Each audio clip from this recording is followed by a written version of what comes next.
I walk down the hall of the girls' dormitories, my school bag in hand. We love how this turns out.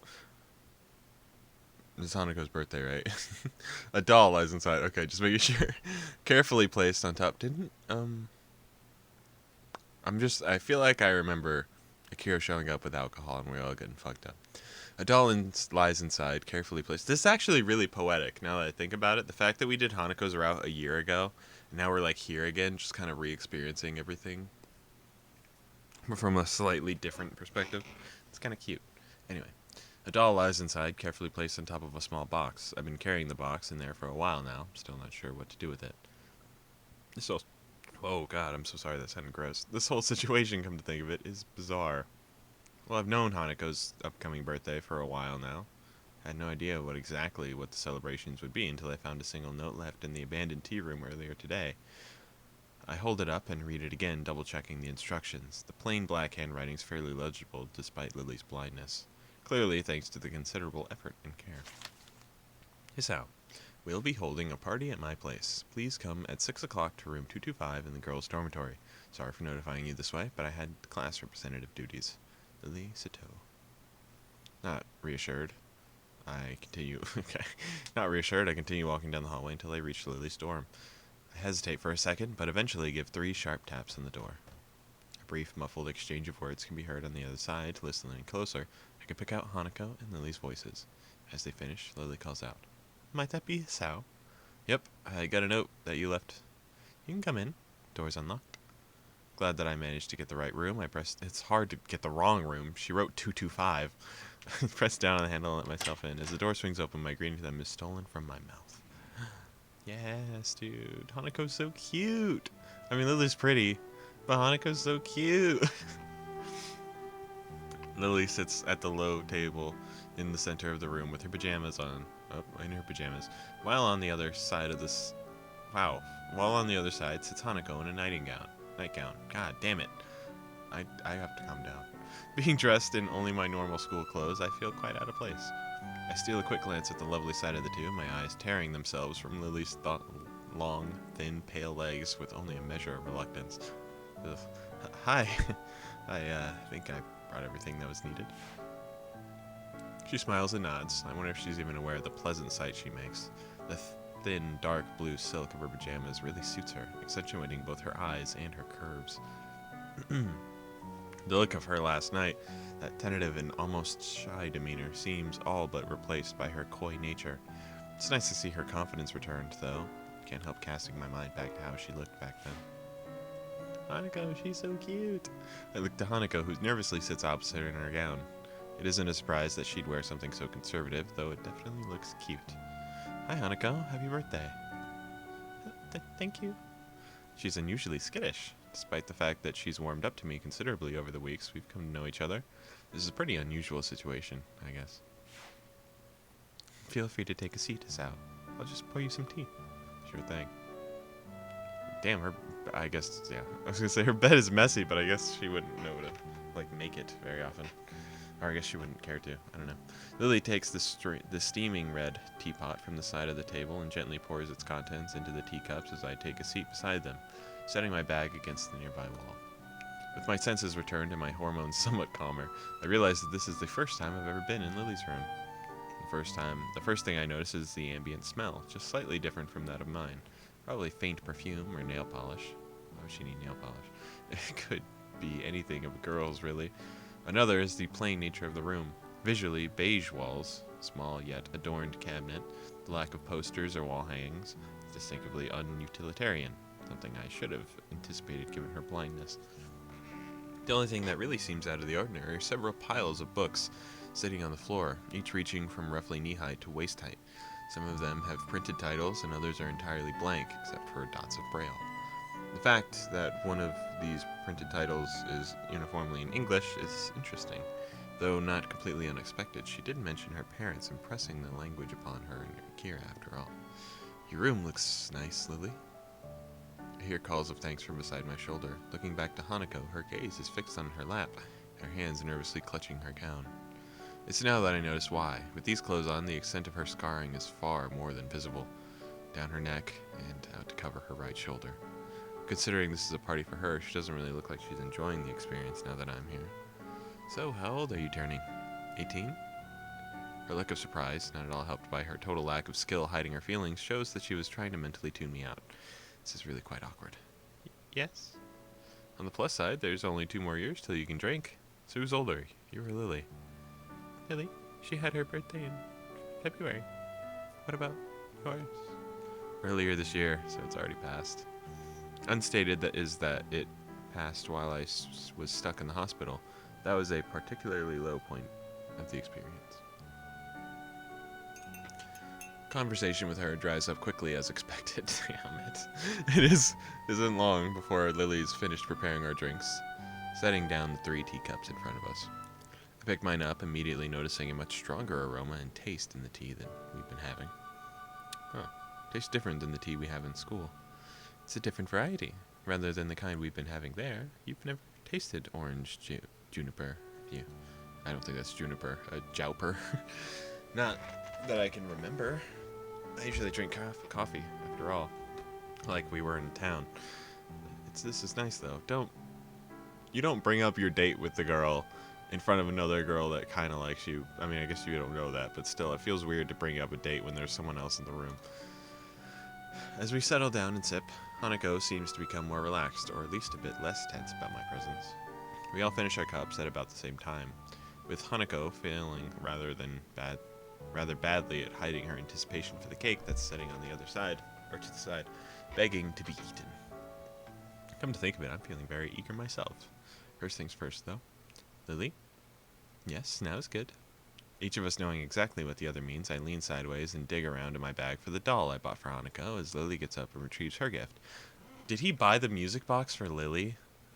That's fucked up, if it is. Hiding our gifts in our hands, we present them both on the table at the same time. Happy birthday! I'm not going to do the other one. I usually do, but it's so much work for no reason.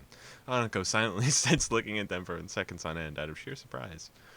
My little wooden doll, replete with Victorian-era dress and little hat, lies next to a little brown and fluffy stuffed bear from Lily. She clutches at her gown as she moves to speak, not taking her eyes off the modest presents. Thank you, Lily, and who's out? Her voice begins to crack. Oh, that's so cute. Her voice begins to crack as Lily reaches forward, wrapping her in a soft embrace. The sight of Hanako holding Lily so tightly is heartwarming. It so is. They're so cute. So much that I couldn't wipe the smile off my face even if I wanted to. As Lily gently rests her face on Hanako's head, she speaks so quietly and softly that I can barely hear. Happy birthday, Hanako. Happy birthday. Sal, this is not your moment. Shut the fuck up. Hanako gives a small nod, holding on to Lily for a time before breaking off and wiping an eye. I guess that for Hanako, simply having someone, anyone, to be there and love her would be special. The fact that Lily and I can now share that role for... Don't throw yourself in there, Hisao. She's still scared of you. I can now share that role for her is something I think I will always be grateful for. Oh, she's so cute. Hanako, I think I'm just biased. I think I'm a Hanako simp. Hanako gently takes the doll and teddy bear, holding them both to her chest as she warmly smiles. For a long time, all 3 of us simply sit in a happy silence. Quiet is not broken until Lily's soft voice beckons. Shall we have the cake, then? Her proposal is met with 2 looks of unhidden anticipation. No argument for me. Okay. Unhidden to you, Hisao. Lily cannot see your looks of anticipation. That was good. I contently sit back, both Lily and Hanako looking as satisfied with the food as I. It took some effort, but we managed to finish off the cake in one go. I don't think I could fit any more in. I think next time I'll buy a smaller cake. Hanako and I give a chuckle, but I can't help noticing that come this time next year, we'll have graduated from Yamaku. In fact, that is somewhat depressing, since I finally feel as if my life is starting to get back in some kind of order. Idly looking around Lily's neat and orderly room, her books catch my eye once again. This may be a little impetuous, but my curiosity gets the better of me. Besides, I don't think she'll mind in any case. Hey, Lily, do you mind if I take a look at one of your books? You're quite welcome to, Sal. That said, if you ever overcome 2 language barriers, I will be quite impressed. 2? Braille and... oh, right, English. She gives a nod. He does! In the other route, he learned sign language. I mean, he has no reason to learn Braille in this one, but, like, maybe he will. I knew you were studying English, but I'm still amazed that you were this proficient at it. One could say it's a perfect way to avoid people borrowing my collection. She says it in jest, but I am a little disappointed. Having all these books around me with no way of reading them feels like one big tease.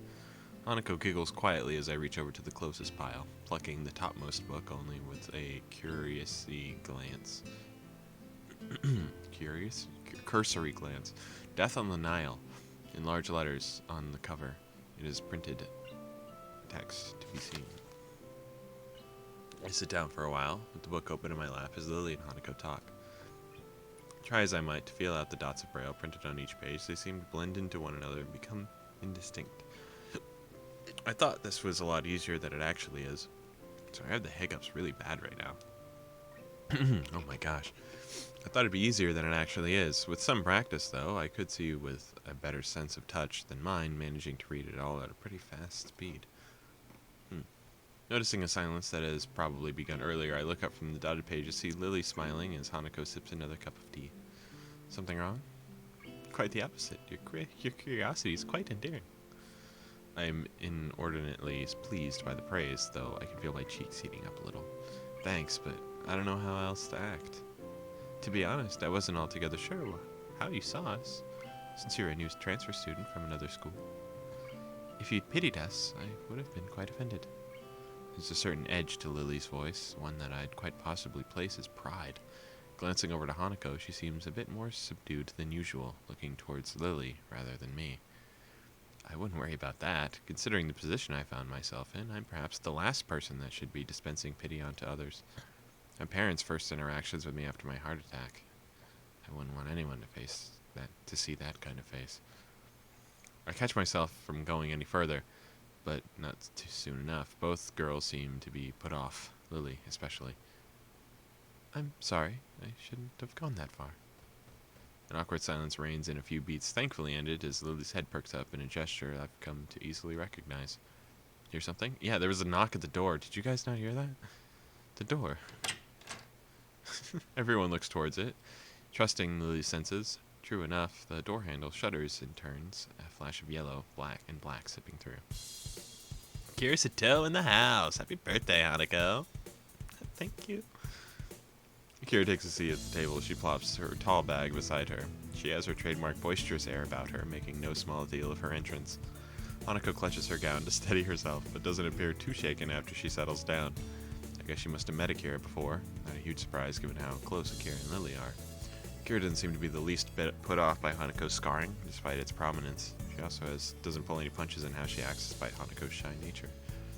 I thought you said you'd have to work, Akira. Did you manage to get off for a while? Yeah, kinda. Feel bad about ditching the guys doing overtime, so I gotta get back soon. But I felt bad about not coming to your cute little Hanako's birthday too, so now I'm here.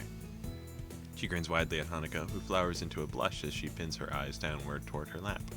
Her mouth seems to widen and retract over and over as if she was trying to suppress a smile out of embarrassment. It's a little strange how her reaction seems to be more immediate and forceful than when she was embarrassed by the way she looks. All she manages to give in return is a tiny nod, failing to hide her appreciation to any great extent.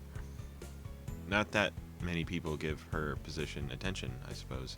Makes me respect how well Akira can handle her, making her so happy compared to what little I could do. Now then, before I go... Damn. She reaches into her bag beside her and grandly displays its contents. Hell yeah. Out come 2 large glass bottles with long French names on the labels. Hanako's expression is an odd mix of surprise and curiosity. I expect mine's no different. Lily, not seeing the proceedings, is oblivious to what's going on. Akira, this isn't... What is it? Wine. 1 red, 1 white. Akira, that's... Relax. It's not like Shizune's here to scold you. Lily has a point. It's not exactly allowed on campus. Or anywhere, really. We're still short on the legal drinking age, remember? Rich words are someone practically drooling as he examines a bottle. She got me there. I'm genuinely interested in trying some, even just a little. While Hanako may not be handling one herself, her look does tell me that she's far from opposed to the notion as well. Yeah, Lily rubs her forehead, giving up the fight. She knows Akira would win due to her simply not caring enough about those funny rules and regulations. Isn't she a lawyer or something? Just don't breathe a word of this to anyone in our school, please. I beg of you. That's stupid. Don't worry. That said, I gotta get back to work pretty soon. So soon? But you only just arrived. Sorry, Lily. Good to see you two again, though. And you, Isao. See you later, then. Goodbye, Akira. She levers herself up with a grunt and waltzes out of the room, leaving us alone with the 2 items on the table. Interesting. Lily gives a nervous giggle at her sister's antics as Hanako takes a wine bottle. So, what do you think, Lily? She rests her elbow on the table as she pinches the bridge of her nose, thinking things through. She doesn't seem to be able to keep up with her sister. Well, it's already here. We may as well have some. No sooner does she say that do I quickly glance around the room for glasses. Yeah, let's go. A small groan above me reminds me that Lily's retired to rest her head on it. Whoa, damn, didn't Akira drink with us last time? I feel like she did. I feel like I remember her. Ow, my back hurts so bad. I feel like I remember Akira being there with us, at least for a little longer. It was like while we all drank. So we just time skipped to, I guess, after the drinking. Small groan above me reminds me that Lily retired to rest on her bed for a bit a few minutes ago. Almost completely drained of energy, I managed to stand up and drag myself to the side of the bed, sitting down and leaning back against it. Good God. Damn, they drank a lot. I guess, yeah, because I remember Akira being there drinking with them, and I guess there's less, I mean, there's more alcohol because Akira didn't drink any. Lily's groan sounds lifeless. Too much to drink? My head hurts. Yeah, too much to drink. I rest my head back and idly stare at the ceiling. What an unmitigated disaster. Like proper idiots, we all drank the night away with one glass after another. Hanako simply fell to the side asleep. It's a miracle I don't feel as ill as Lily. Hey, Sal. I'm sorry about today. I didn't think this would happen. It's fine, Lily. To tell you the truth, I had a lot of fun today. Really? I think Hanako did too. No, she certainly did. There's a short silence before another groan resounds from the supine Lily. You okay? As you said, I just drank too much. What's the time? Time? It's, oh god, it's gonna be fucking 6 a.m. I look at my wristwatch, its numerals barely legible in the gloom. About midnight. Curfew's in effect then. Yeah, I guess as much. We'll have to sleep in here for tonight. Hanako can go across the hall to her room. It's not that bad. It's not like they have guards at the edge of every hallway. As soon as I say it, I hear the sheets moving as Lily starts to sit up. Hanako. Oh no, go back to sleep. Don't try to get up. It's how I have to. You're in worse shape than me by any stretch. Get some rest. But what about... I'll grab some spare blankets and put them over her. Don't worry. As I give a deep yawn and stand to retrieve them, I hear her lie back down with a soft thud. Thank you, Isao. No problem. It's the least I can do. You look outright wasted. I'm not wasted. Just a bit tired. She starts pouting, a slight slur beginning to distort her words as the alcohol takes hold of her again. Grab a couple of blankets rolled up at the end of her bed. Quietly walking over to Hanako, I carefully lay the blankets over her peacefully sleeping figure, making sure not to wake her up. The thick smell of alcohol coming off on her breath makes me doubt she'd wake up no matter what I did, though. I stand and take one last measure of the room. 2 girls, both very drunk, and 1 guy sleeping overnight with them in the female student's dorm. What a scandal if that were to break out. As I move to sit back down on the side of the bed, I steal one last glance at Lily. Her sprawling, disheveled figure lies resting peacefully, slightly turned to the side. I crouch down to get a better look. She's so pretty. Her white skin blends in with the white pillow, God, of the bed. The look of slumber-born peacefulness on her face. Usually she seems so confident and forward. Always there and caring for Hanako. Now, though, she seems painfully delicate. I think back to Hanako's presence. I thought it'd be a nice occasion for her, but I'd hardly expect it to be so moving. One birthday after another, year after year. Just as she and Lily all alone. I guess it wasn't the presence she liked. Resigning myself to an uncomfortable sleep, I sit down on the side of the bed once again and rest my tired arms beside me. Hey, Isao, Oh, get in the bed, Asao. Lily's voice was so quiet I could barely hear it. She must be on the verge of sleep. Yeah? Thank you. Thank you. For what? For being here. That's okay.